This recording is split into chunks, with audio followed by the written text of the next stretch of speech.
Hi Christopher. Hi King. We decided we wanted to make a video and tell you about how we met in our times through the Great Depression and World War II.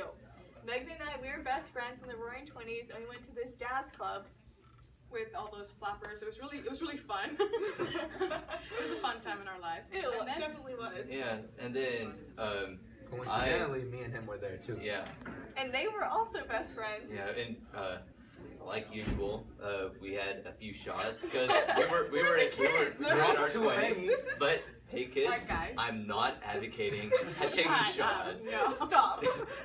No, and then they little saw unusual. us dancing. Obviously, they saw were us amazed. dancing. We were Yeah, great we dancers. saw them across the floor, and we were like, Let's go he was talk to like, him. he was like, whoa. Whoa. He was That like, was we need to great. go talk to him. Miranda was such a great dancer. I just had to go say hi. That was Yeah. so nice. Do you not have anything And to say to me? then we It's got like, married. no, you were a great dancer. It's like, Okay, and then we got married within a few years, but then the Great Depression hit, Yeah. and it was really tough. We almost had to give up our kid, y'all. Yeah, we're sorry about that, We but we're did give really up our happy house, that we kept but- you We guys. gave up our house. We moved in with With- Magda and Anna Ruth, and that just helped strengthen our friendship. And our kids Although got our to know each house other like burned better. down in the beginning because your dad was really dumb and did not pay the taxes or the electricity bill, so like it was just bad. But then Our they still, house didn't burn down. yeah, yet they chose we to were move good, with us. yeah, Christopher. so. And we really like thought about your futures, so we didn't want to move to Hooverville, so we just we lived And together. Trying to work it But then out. we got I out know. of Try to work the Yeah. Great Depression with World War II, and Magna and I really found comfort in each other because they both had to go off, and we had no idea where they were. All we had for the communication were the letters, which, I mean, we eagerly anticipated, like, getting the letters, and it was always just so nice whenever we got to see their handwriting and see what they were, and they told us what they were doing.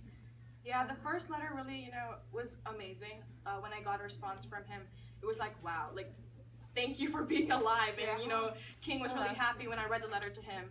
And it was just, Same it was with just, Christopher. yeah, it was just an amazing time. So what are you guys It's like thinking about for me, from the battle zone? it's like me and him.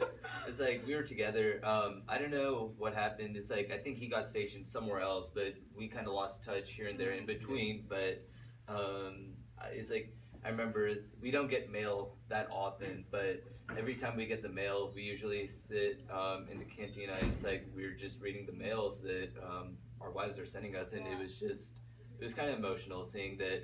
It's like it felt good for me that I know that my child and my wife are doing fine, and they're making do without me.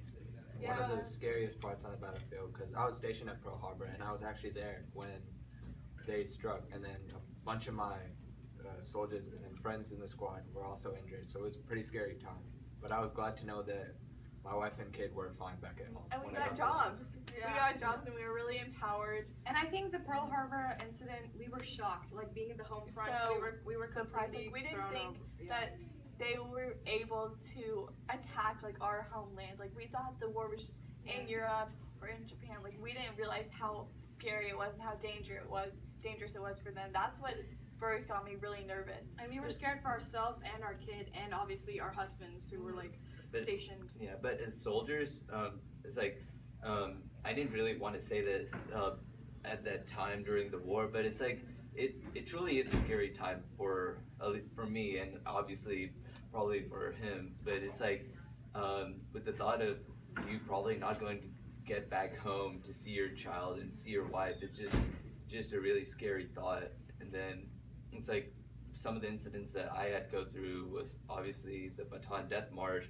It's like I was surprised that I even made it out alive from there. It was awful. We're so glad, and we're really praying that y'all do not have to go to war, and we just hope that y'all's friendship just strengthens like ours did, and that you can meet your wives, and then hopefully they're best friends, and we can't wait for your future and for you to get this video.